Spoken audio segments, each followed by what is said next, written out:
You're tuned in to Tailgate Talk, where the grill is hot, the drinks are cold, and the sports stories never stop. Hosted by DB Cooper and Itty Bitty Ute, and produced by Hollywood. Grab a plate, pull up a chair, and let's get this tailgate started. Welcome on into the Tailgate Talk podcast, where the food is hot and the cold are drinks. I'm DB Cooper, alongside me, Itty Bitty Ute, and on the ones and twos behind the grill, Hollywood. Gentlemen, how we doing? That threw me for a curveball, man. You like that? What are you talking about? That threw me for a curveball. Cold's our drink, man. Hot's is food, bro. Let's go. From the man that brought you tooting on your parade, he's taken back by cold as drink. Love to see it.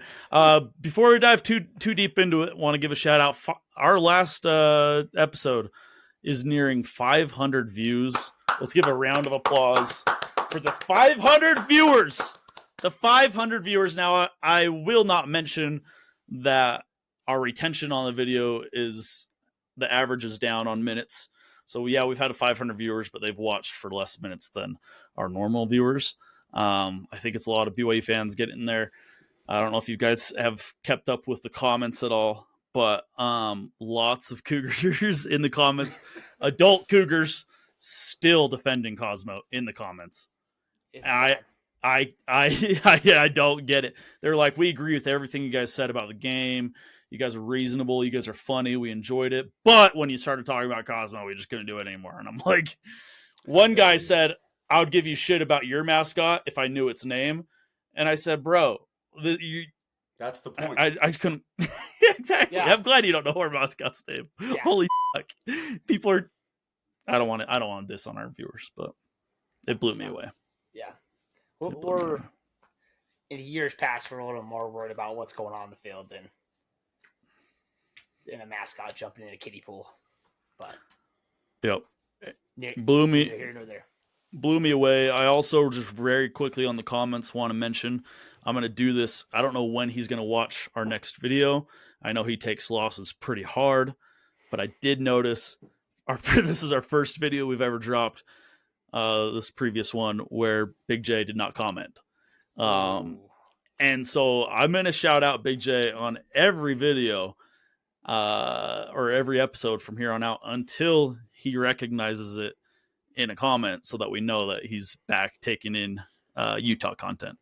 Do we need to remind Big J to when he gets the message, we will need to remind him to turn the page. I can see him sitting in his living room right now and listening to records when he can be commenting on our podcast. Big J, we're talking 500 viewers on that episode, and you didn't comment, and we could have 5 million viewers on an episode, and if you don't comment, I will be more sad than just about anything that could happen. 1,000%. He could have been part of history right now, and he's not. That's the worst part. We miss you, bro. So, evolution. Don't know if you guys have any other thoughts on the on the previous episode, but it was fun. Hollywood did call it. Is it?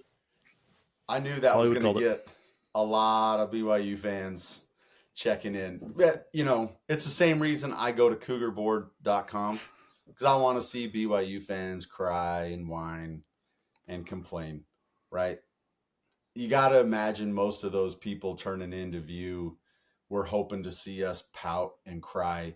And I think for the most part, people realize that we're not, unrealistic in our expectations or, off base other than what we've said about Cosmo. And so, which was an off base. It's not a hot thing to say about being a mascot adult is weird. Because no other fan base does this shit. You don't see the Florida Gator fans be like, did you see our Gator out there? He jumped in a kiddie pool. Wasn't that sick? That was the coolest day. Your mascot couldn't do that. Come on. The closest thing to a mascot in college football specifically that people really stan over is the duck. And it's for a completely different reason. It's because the duck is silly and funny and cute. And, it's always doing funny things on the side, and I laugh at them. But I just would never suck the Ducks' dick the way that they love to suck Cosmo's dick. See, and Crazy. the mascot that I've heard the most about leading up to last week was Buffalo's new Buffalo this year. That's the one that I've heard the most about. Ralphie. It's a new That's a Buffalo. live. Yeah, it's a live fucking mascot. I mean, Yeah. the live mascots should definitely get all the attention. It blows Bring my out a real mind cougar. watching them run down the field with this. I mean, 700-800 pound, just beast. Yeah, I thought you were going to say BYU co-ed running down the sideline. That's what I thought you were going to say. One last thought on last week's game, and then I'm ready to move on. It's really too bad that their team put out an unbelievable game, an unbelievable win, and it's getting completely overshadowed by their silly fans and the pregame kicking warm-up during a prayer. It's so sad that their win is completely overshadowed by that moment. I feel so bad that they don't get a revel in the win because they're all focused on pregame kicking warm-ups. I hate that for BYU fans. I feel so sorry for them. I wish they could enjoy this win without any other controversy, but unfortunately they have the pregame kicking thing to always remember about this game, and that's the only thing I think anyone will remember about this game. Yeah. So I think, and I know that the game is not played by the fans. Yeah. And I know that Hot take. in football there are trap Breaking. games. Do you feel like BYU's at risk against Iowa State because of the level of the game that they played against Utah? I would say they're at risk for a trap game just in the fact that they're the underdog.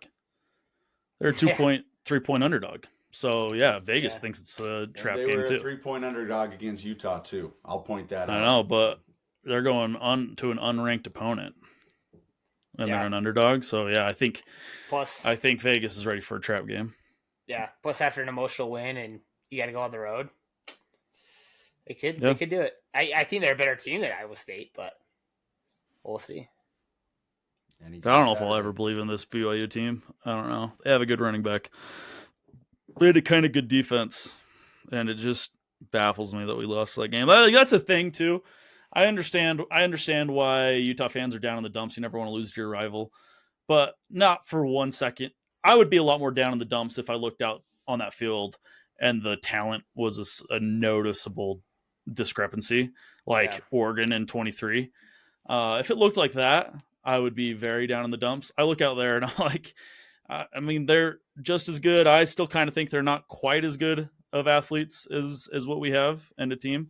They played a better game than us, and hat tip to them for that. But at least I'm not looking down there and going like they are just world beaters out there. And I kind of think we're going to do in basketball. We talked about this on last episode. They were just more confident than Utah was. Plain and simple. Yeah. You look at the stat list and you take away the penalties and turnovers, you just see the yards. It's like, we won 38-17. Yeah. But obviously the most important one's the scoreboard, and we didn't do it. So didn't do it. But you. I think you're dead on there. Okay. You ready? Any other thoughts, or let's turn the page? Officially. Turn the page. Yeah, there was like an alternate ending to that book. Now it's done. So. Okay, wonderful. Well, you got to have at the end of the book. I think it wraps up in the final words. And is there sometimes a conclusion?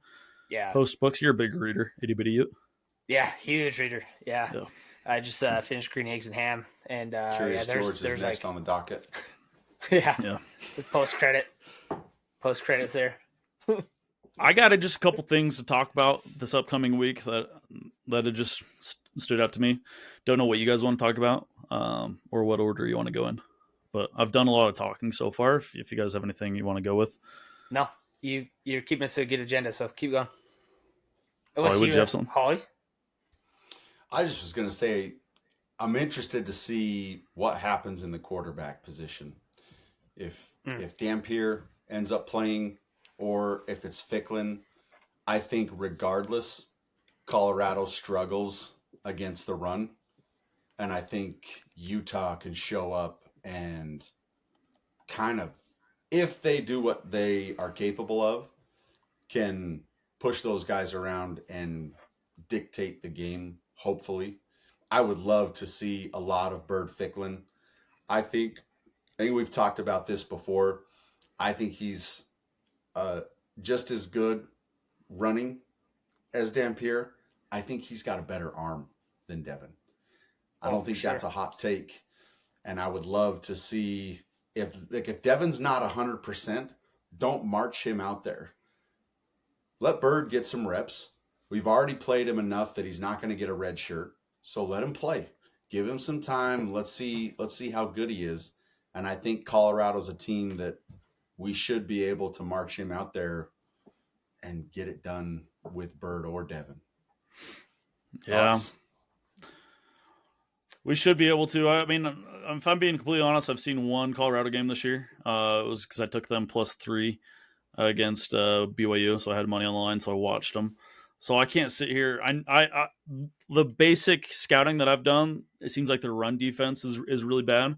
So I'm with you in that, like, it really shouldn't matter which quarterback's out there, because I'm hoping we're just handing the ball off a lot and jamming it down their throats, and nothing they can do to stop it, because that's where I hear the weaknesses. I haven't really seen that with my own 2 eyes.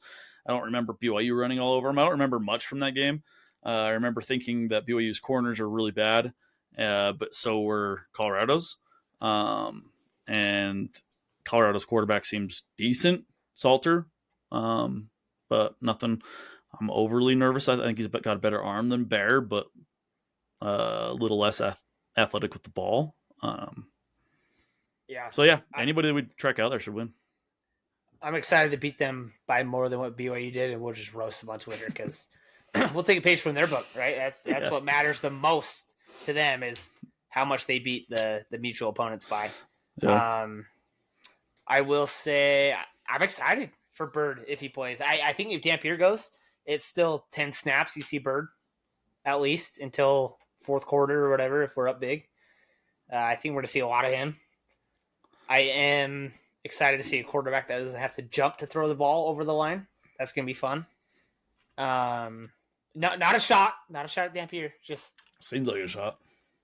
I will miss Dampier's hard count when he. Love that, dude. Gets me going. But yeah, I'm excited for Bird. Bird's the word. You think? He's just Devin showed up as questionable on the injury report. Yeah, is your money on Bird? I think Bird gets to start. I put money on Bird starting. I'd be interested to see what his over-under numbers are, passing and rushing, right now. In fact, let me see if they're not out. Generally, college football player props don't come out until Friday night. And then I would be shocked if a backup quarterbacks get out even Friday night. It's probably going to be closer to kickoff. All this talk kind of does go into one of my topics as well.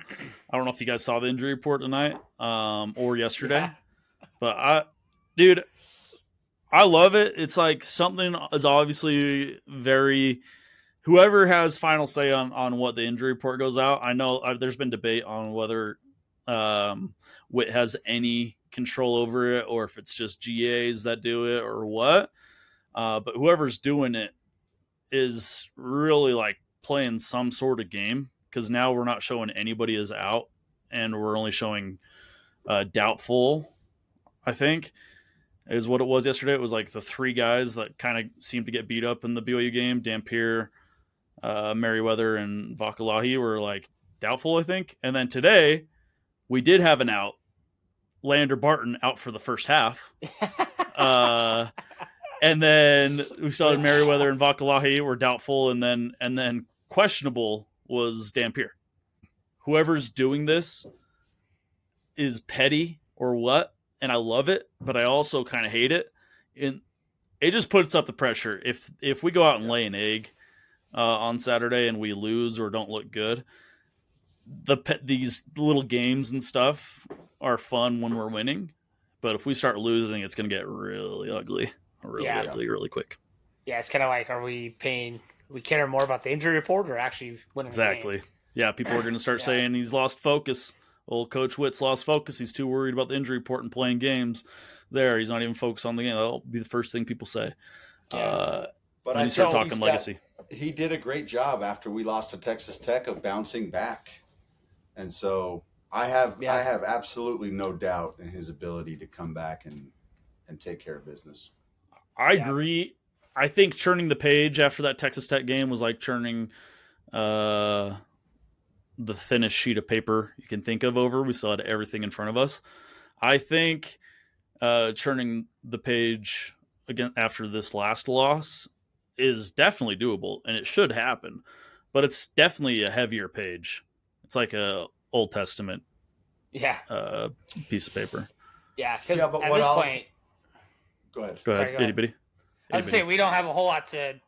I mean, yes, things could happen. We go 10-2 and make it Arlington, but it's just like the shots of that happening now, it's like it's slim. So... but I would say that that's probably to their benefit because that's why I look at the other game as a trap game. I look at this as, look, we know that we've got to have this game. So everybody's got to be locked in. Everybody's got to do their job. And I think Witt, the criticism that he gets, whatever, he is known for prepping his guys to be ready for games. And I think you're at home, you're a night game. I'm devastated that I'm going to be in Sanibel for the game. You seem so devastated that you're golfing 72 holes in the next 3 days. I mean, I'll be watching the game.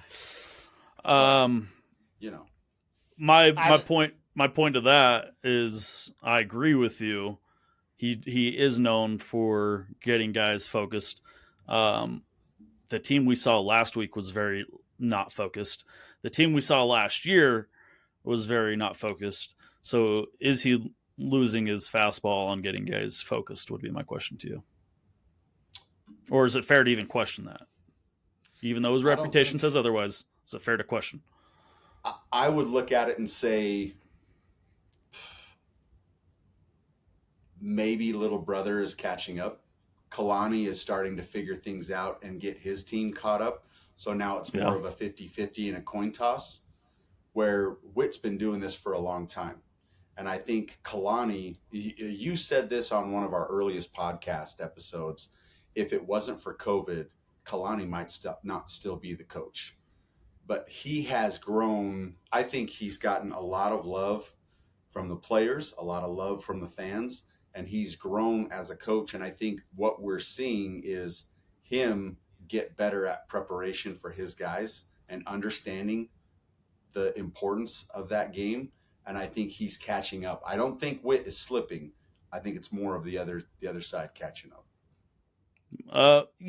But what we saw last week with the silly turnovers and the silly penalties and just tackling guys on fair catches isn't the typical Witt coached team that we see from a very focused Witt. Lack of tackling, taking plays off. Tackling being an issue from a Witt team? When's that ever happened? Yeah. So, I agree with you. Go ahead. I was going to say, there's a statue going to be built. But, I think it's fair to question it. If the fastball just... I mean, Kershaw's lost a little bit on his fastball. It's okay if Witt does. It's fine. So let me ask I don't know if it is. The statue is getting in question. Go ahead. What would it take for Utah to do home against Colorado Saturday night for you guys to wipe it out of your mind and say, nope, he's still the same old Witt? What would you guys need to see for that to win a clean game? I don't care what the score is, but they got to win, and it's got to be clean. If they win ugly, then I'm still going to be worried. If they lose, I'm going to be on the train. He's lost it. He's lost the locker room, lost everything. He's got to go ASAP. But for me just to wipe it away and say he's still got it, he's still got the guys can focus up. It's got to look very similar to that West Virginia game. I don't think Colorado's much better than that West Virginia team, and it's at home. Yeah, I'm with you. I think we got to beat the brakes off of them. Yeah. And that was it 21?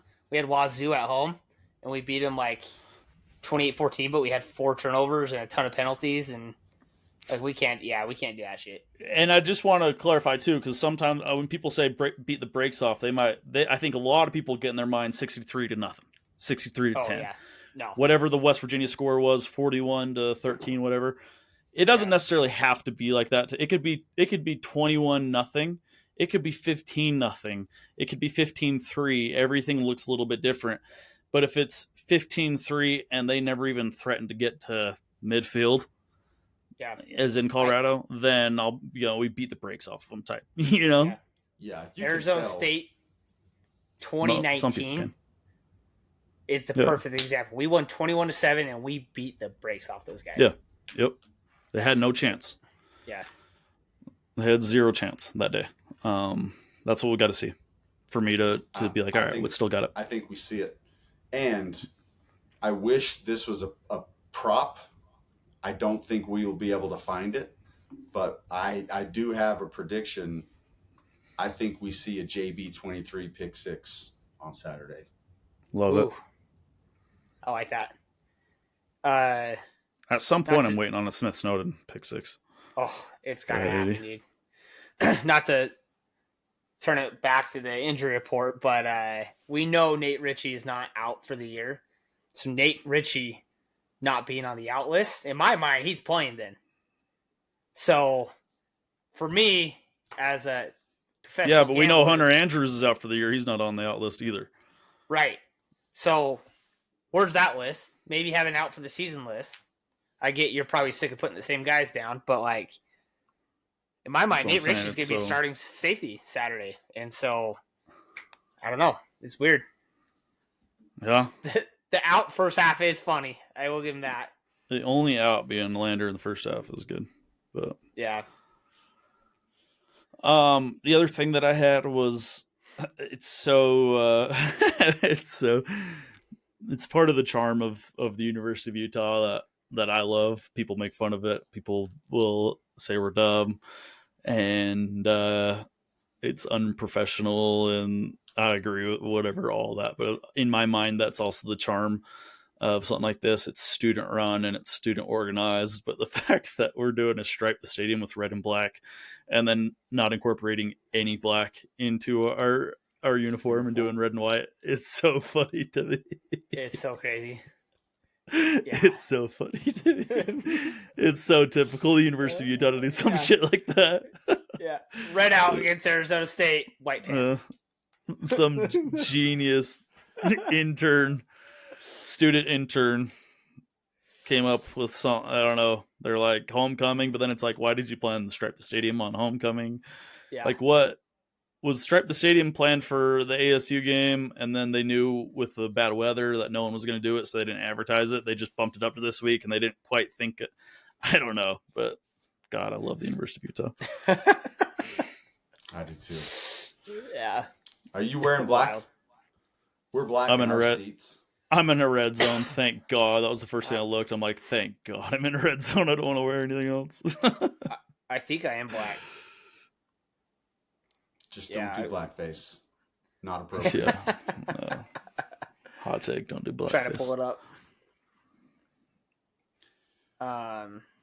But I will say most my warm gear is red or black. So if they're trying to catch me spending money, yeah, I would have done it if it was white and I was in a white section.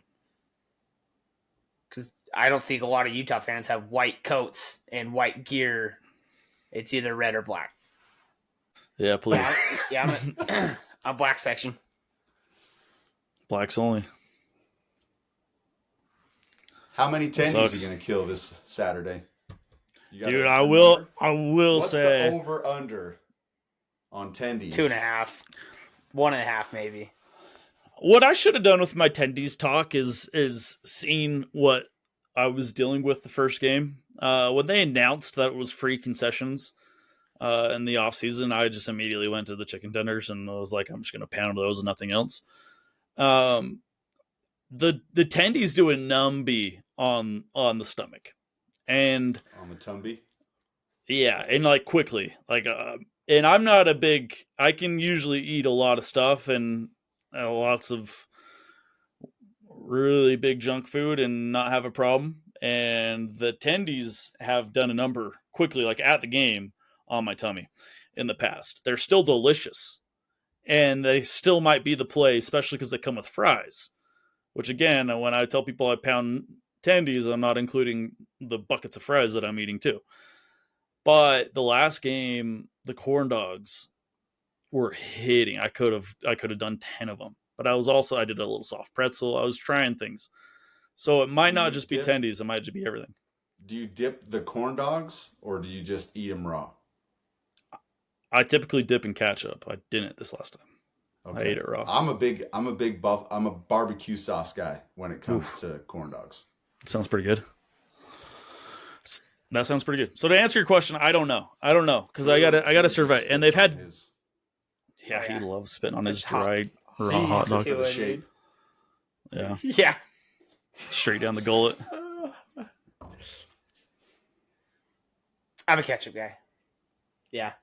Corn dog. I'm actually not a big ketchup guy unless it's a corn dog. Then it's fry sauce with fries, typically. Oh, I love fry sauce. Favorite fry sauce? Arby's. Do you consider In-N-Out spread fry sauce? Sure. Because that would be mine. But In-N-Out's a good call if you need like a homegrown. Yeah, mine is, and it's not available anymore. But did you guys ever go to Training Table and have their fry sauce? Oh yeah. Not enough. I did, but not enough to remember. If I was a Dave Portnoy, that's like a 9.8 on the fry sauce rating. Whoa. One of my favorites, and so sad that that's not. Cheese fries and that fry sauce. Is it true they're coming back? It was announced like 3 years ago. I think it was an April Fool's. Playing with our emotions. Got me.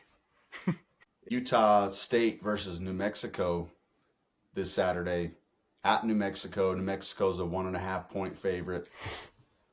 If the pig farmer and coach pull this off, Hollywood's cashing an 8-unit bet. Beautiful. Halfway through the season. Love that. So, does it make you nervous that New Mexico's wearing the uniforms that they're wearing? Yeah. Did you see those? At this point, I'm nervous. Yeah. At this point, I'm nervous because I think that there's winnable games on the season, but they're all going to be close. And so this feels like the last favored game. Yes. Yeah, New Mexico's got 1.5 points, which they typically should get 3 at home. So technically you would think Utah State's a 1.5 favorite, but we'll see. I thought they were, DB, you called the Hawaii game. You had that game pegged, and I thought Utah State would take care of business. They got shellacked. And so I'm hoping when Hawaii gets points on the island, on the rock, take Hawaii. Yeah. Every time. Oh yeah. Well, we'll be praying for you, Hollywood. That would be nice to hit an 8-uniter halfway through the season. Sounds like you're ready to buy lunch for us. If that's the case. We're hoping. I'll be at the Hard Rock on Sunday. I've got like 500 in free play and 450 in comps. And maybe another 8 units. Maybe another 8 units. We'll see. Because Utah State does play on Saturday. What time do they play? 3:00. Oh, so you'll be 3:00 Eastern time. I'm in Florida right now, so 1:00 Utah time. Yeah, so you'll be on hole 26. Something like that. Yeah. Any Jags and tags you guys thought about or off the top of the head? My Jags would be adult Cosmo people in the comment section. But my tags would also be the adult Cosmo people in the comment section because we got almost 500 views as of this recording. Hey, big time. That's what I got. What about you guys? The Jag is my golf game right now. I'm playing with guys that are a 3 and a 6 handicap tomorrow, and I am terrible. I've not shot around under 95 this year or last year, and so it's gonna be interesting. I'm hoping slow down the tempo and just play 93. Yep. We'll see. Let the club do the work, Hollywood. Yeah. Don't over rotate that thumb either. Just try to keep it firm. Yeah. I might patch you guys in. I'll wear this. I'll have you guys be my caddies on the course. You should take videos and pictures for the fans though. Put it on X. Yeah, maybe update throughout the day of, I'm on hole 8 and I'm 5 over par and these guys are laughing at me. Yeah. Little videos, and then we can keep update with you. How many dogs you eating on the course, all that. Yeah, maybe a review and return. Pictures of food. I took a picture of food this week at Roots Barn, and I got some. I want to see a video of you down in the dog. Speaking of tailgate, okay, I've got a new recipe for our listeners out there. All right, so this is what you're gonna do for a queso for this Saturday. You're gonna take 2 cans of Nally's no bean chili con queso. Okay, you're gonna empty that into a bowl. Then you're going to take a block of Philadelphia cream cheese. You're going to put that in the bowl. Then you're going to take a block of Velveeta, 2% cheese. You're going to put that in. You're going to melt that up, get it nice and warm, stir it up. Then you're going to take some green chives, chop them up, horny. Dip them in, stir it around, scoops. I'm a Fritos Scoops guy. Scoops, one of the best dips that you'll ever have. That's a Mama Hollywood, my mother, one of the most just absolute amazing people in this world. That's her little recipe that she brings. And I was feeling kind of nostalgic on Saturday. So I made that queso, and it's been, she used to always make that during Halloween when we would come over and bring the kids. Haven't had it for a while. So felt like I should put it together. And it was so good that I was like, the 500 viewers that we had this week, we'll have 10,000 if you go home and try that and share it with your friends. It is that good. So try it. Let us know. This is a tailgating podcast after all. Damn. It is. That's talking recipes with Hollywood. Since we know that you're not going to be able to be around to make that for our tailgate, are you going to make that for the guys on the golf course? Maybe you should have the missus or the mom bring it to the tailgate for us. Ooh. And I might. She's a BYU fan, so I doubt it. I might be taking a BYU fan. Yeah. I have a Jag and Tag. Go ahead. My first player on the team this year is my first Jag. Okay. It's TJ5, which don't want to go into too much detail. I think we all know why. And then tags, multiple tags, is the tailgate crew last Saturday. They were with us all day, and we fell short on a couple items, including like mustard, ketchup, gasoline for the generator, and they were on it. They were at the store, they're at the gas station, they're picking up stuff. They're with us at 5 o'clock in the morning till 2 o'clock in the morning the next day. So that was quite the crew that we had. 7 of us, I think, or 8 of us, and it's a hell of a day.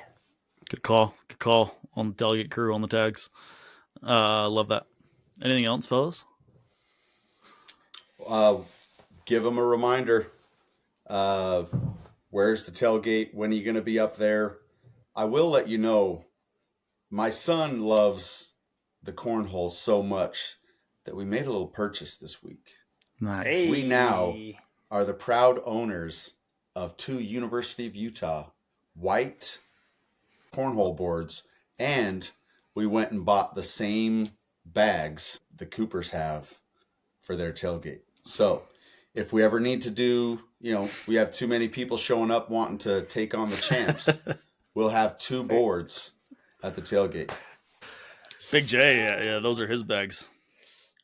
Shout out Big J, man. I hope you're listening. I hope we get a comment or we talk to you at the tailgate. What a dog. What a dog. Yeah, anything else? Love that that little man's little Hollywood's into cornhole. He's loving it. He's loving it. It's good stuff.